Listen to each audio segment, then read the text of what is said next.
Morning, Knicks Nation. Today is Friday, the 6th day of December 2024. Happy Friday. I hope you're all safe and healthy today. I hope your family's safe and healthy, and that the needs of you and your family in terms of food, shelter, clothing, as well as health are being met today. Blessings upon those that work in the healthcare field, along with the first responders. Blessing upon those who also pick up garbage for us. Blessings also upon those that make deliveries for our convenience. Double blessings on the men and women out here trying to help rescue, deliver, and recover teenagers and children, victims of child molestation and pedophilia. People that are also victims of pornography and child pornography, prostitution, child prostitution, human trafficking, sex slavery. Double curses on the perpetrators, the profiteers, and the perverts that drive these horrid industries. And finally, blessings upon the homeless, more than 600,000 men, women, children, and families, senior citizens, veterans, homeless in the United States of America, and millions around the world in similar or worse conditions. Blessings upon them, for theirs is the kingdom. There was a basketball game at Madison Square Garden last night. The New York Knicks destroyed the Charlotte Hornets, 125-101. It was a little bit touch and go in the beginning because of, first of all, the Knicks were behind by 2 at the first quarter. Problem number one. Number two is they gave up 32 points in the first quarter. Problem number two. They were very lethargic to start the game, and Charlotte was very hyped. And they always are, especially like the young guy, Brandon Miller, very hyped to play the Knicks. He's always hyped. There's players always been that way, that gets very hyped to play New York, especially to play in Madison Square Garden. It is the Mecca, and players get hyped to play there. And Brandon Miller always hyped to play the Knicks and always hyped to play in Madison Square Garden. Really good player. So he was hyped to play last night. And so is LaMelo Ball when they play. The problem is that at this stage, even at their best, even when they're scoring a lot of points, they don't play a lot of defense. And that's usually the case with developing teams and young teams like the Charlotte Hornets. They generally pick up the defense last. Offensively, they're tremendous, but defensively, they don't usually show up for a minute. So, which is why when you draft a guy like a Mitchell Robinson or a Deuce McBride, and they come into the league with defense, that's what you're looking for. So anyway, it was a little touch and go in the beginning. By the time the half came, the Knicks were up 2, I think. The Knicks were up 2 or 3 by the time you got to the half. Jalen Brunson carried the offense, the team offensively. But what made me most excited about yesterday were the minutes that were played, the 12 minutes that Precious Achiuwa played. Precious Achiuwa only scored 2 points, I think. I think he scored 2 points yesterday. Yeah, he played 12 minutes, scored 2 points. But he was plus 11. And the reason that's important, he had 4 boards in the 12 minutes. The reason that's important is because it shows his impact. This is where plus minus really means something. It shows his impact while he's on the floor. And the defense definitely went up several notches. When it was Precious, Deuce, Josh Hart, OG Anunoby, and Mikal Bridges, okay, with Precious playing the 5, that defense was hellified. And the thing about it is that you ain't seen it nothing yet. This was just a little touch because Precious was still rusty, still getting his feet under him, and it's not going to take him long to get back to what he was before the season started. He was already showing that he was coming, that this was going to be a year, because he's on a $6 million non-guaranteed contract, and he's looking for that money next summer. So he's 25. He's not even in his prime yet. And so he is going to come with hell bent, so as Clyde would say. So I was very excited to see those minutes, especially when you consider that campaign wasn't playing last night. I know there's Mitchell Robinson coming, but aside from that, Campaign didn't play last night. So when you get Cam with Precious and Deuce right there, it's gonna be something else. Because the starting 5 right now is the highest scoring starter 5 in the league. And that's by necessity. It's not necessarily something that's going to be maintained. It's by necessity because they haven't had their full contingent of bench pieces yet, but they're getting it. And so right now, Payne is day-to-day with the elbow. So, he could play Saturday night against Detroit. So when you bring him with Deuce and Precious, it's going to be something else. And that's why I was excited. I was watching just the little touch of it with the 12 minutes that Precious played. And, man, it's going to be something else. And not only that, like the 4 rebounds, 2 offensive, 2 defensive. Precious is a rebounder, okay? When you look back at his stats last year, whenever he played more than 30 minutes, it was typical for him to get double digits in points, and especially in rebounds. He had a number of games where he had more than 12, 14, 16 rebounds in the game. It seemed like the bigger the game, the more he was big in the game in rebounding and defense. And I think everybody is sleeping on his corner jumper a little bit. He's got a corner jumper now. He worked on it. And I saw it, and I thought he would work on it. That's the last piece for him, or one of the last pieces, but I saw it in the preseason. But of course, he's been hurt, so people forgot. But he has a corner jump shot. And you add that with his finishing ability around the rim, his defense, and his rebounding. He's a one-man gang. Now, with regard to Jericho Sims, I don't know I don't know why I even look at Twitter, but there's some idiots out there. Jericho Sims, before all of this, whenever Mitchell Robinson was hurt, Jericho would start. And then Jericho would be backed up by somebody. Usually, before this, it was, the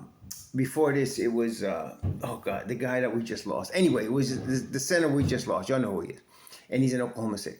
Before all of this, it was him, and Jericho would still play less minutes than the backup guy. He would play less minutes than the backup guy. So that was always his role. And his role is to play defense and rebound, right? That's his role. So Isaiah Hartenstein, before y'all start typing, some of y'all just can't wait to correct the Negro. But anyway, Isaiah Hartenstein. So Hartenstein would get the bulk of the minutes, but he wouldn't start. And then Hartenstein was playing so well that he did start, and Jericho was getting some minor minutes. Jericho was never getting heavy minutes. Never. He was always a guy that could start if you needed to, but you're only going to play him no more than like 15 minutes. So this year, it was obvious that once Mitchell Robinson came back, Jericho was not going to be in the rotation, which is why I was telling y'all from the beginning, forget forget him. He's not playing. Because you got Mitch Rob, and then you got Precious, and then you got Jericho. So now with Precious, it's almost like Tibbs couldn't wait to put him in some minutes, even though he was rusty. I know he said he didn't like the energy of the group, and that's a nice way of saying, Jericho's situation. He didn't say that. They asked him point blank, is Jericho's situation? Oh, no. Look, Precious is going to get those minutes, and Precious needs to, okay?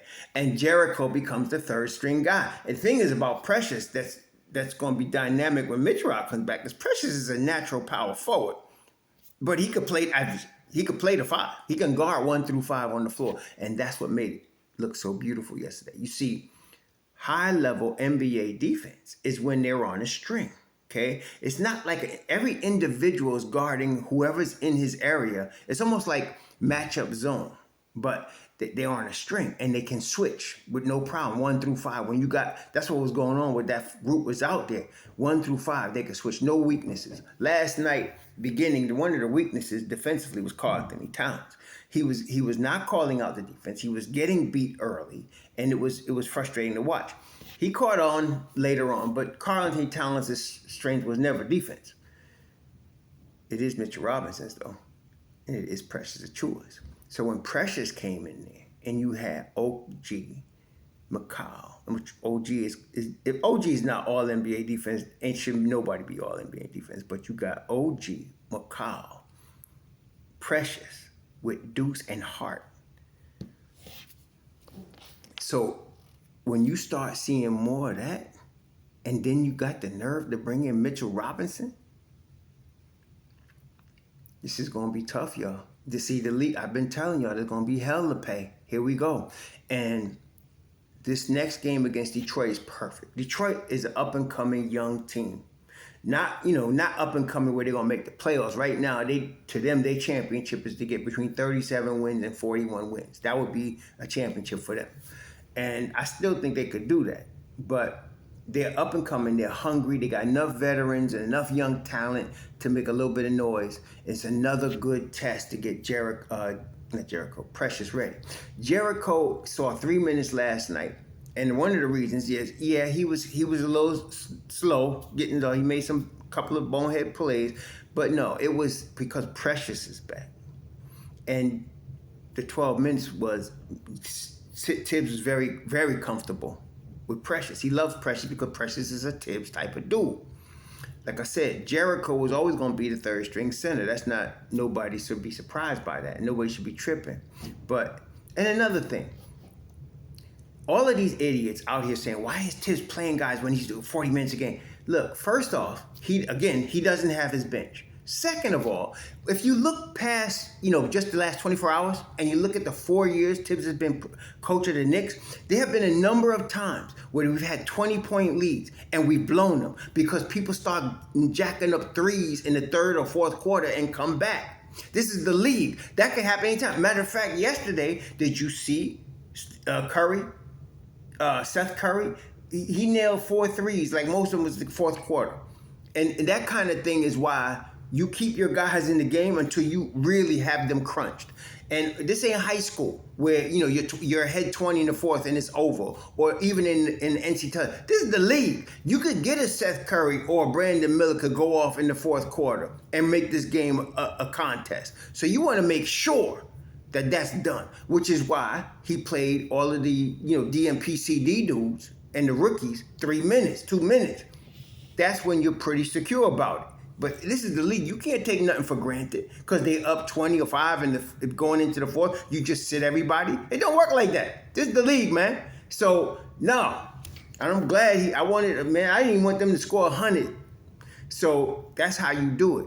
And now, we got Precious back. I know his name is Precious Achiuwa, right? But I always mess up the U and the I, so it helps me to say Precious Achiuwa, because I know it's I, then you. Otherwise, I get it all backwards. Like Precious Achiuwa. Igbu, man. Igbu, him, and Igbu, OG Anunoby, grown man game, man. Grown-ass man was there last night doing business. So, yeah, I'm excited. Not just because they don't won their 4th straight, and the differential is up to almost 7 points, and they're only giving up a little over 110. But what's exciting me is we ain't seen it yet. See, Precious is good for double figures. He's good. You play Precious 20 minutes, you're going to get 8 to 12 points. And you always going to get them boards, and you always going to get that defense. Add that to double-digit deuce and pain. Yeah, we're going to be something else. And then I'm not even trying to talk about Mitchell Robinson yet. Nah. See, so it's going to be on. And the thing is also, if you notice, especially all you minute police out there, for the last 2 or 3 games, Jalen Brunson hasn't had to play most of the fourth quarter. Why? Because the Knicks been blowing out teams. Okay? Last night he sprained his back a little bit. It wasn't nothing serious, but he did fall awkwardly. But one thing we know about our boy JB is he tough as nails. He gonna be back for Detroit, but he didn't have to play the fourth quarter. Just leave that to deuce. We all right, y'all. I'm trying to tell y'all. Some of y'all was whining too much, talking about Tibbs don't know how to do this and Tibbs. Some of y'all need to go root for the Brooklyn Nets and stop coming over here. Tibbs know what the hell he doing. And the Knicks are going to be really good. They already are. But we ain't even seen it yet. I'm excited to watch the Detroit game because you're going to see more of Precious. Hopefully you see Payne and Deuce coming off the bench. It's going to be hellified. It's going to be on. I'm excited to see every game. I don't want this season to rush. You know how it is when the Knicks season is over and the summer's there and then people start talking trades and all this stupidness. They're going to talk that anyway. But this is the motherland right here while we in the season. And not only that, while we got the team that we've been building toward, our whole rebuild, and now we're in championship contention. somebody ahead of us is losing their spot. Well, I'm gonna tell you right now, Orlando gonna lose theirs. I'm talking about between Cleveland and Boston, somebody losing their spot. Y'all enjoy your Friday, enjoy your weekend, enjoy this game coming up tomorrow night in Detroit. This is gonna be something else. Shalom.